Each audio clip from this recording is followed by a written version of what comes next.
नमस्कार दोस्तों, मैं निशांत आपके सामने इतिहास की एक ऐसी घटना का जिक्र करूंगा जब भारत की पूर्व प्रधानमंत्री श्रीमती इंदिरा गांधी जी पर आरोप लगाए गए थे कि उन्होंने 4 चिकन और 2 अंडे चोरी किए हैं।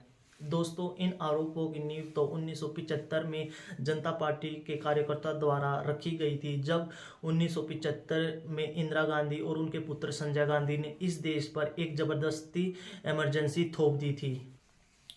दोस्तों, 25 जून 1975 को भारत के तत्कालीन राष्ट्रपति फखरुद्दीन अली अहमद ने तत्कालीन प्रधानमंत्री श्रीमती इंदिरा गांधी जी की सिफारिशों पर अनुच्छेद 352 के तहत इस देश में इमरजेंसी घोषित कर दी। आज़ाद भारत में यह सबसे बड़ा विवादास्पद फैसला था।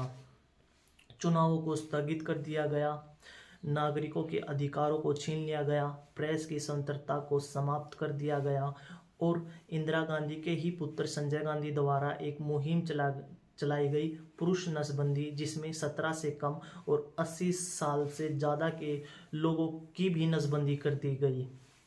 जेपी नारायण इस अवधि को भारत के इतिहास की सबसे ज़्यादा काली अवधि बोलते हैं।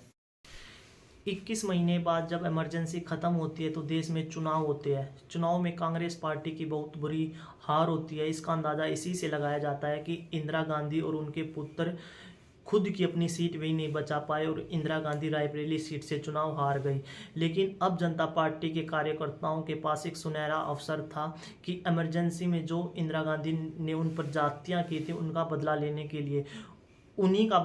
के लिए जनता पार्टी के कार्यकर्ताओं द्वारा देश के विभिन्न क्षेत्रों में इंदिरा गांधी पर कोर्ट में आरोप लगाए जाते हैं। उन्हीं आरोपों में से एक आरोप ये भी था कि इंदिरा गांधी ने 4 चिकन और 2 अंडे चोरी किए हैं।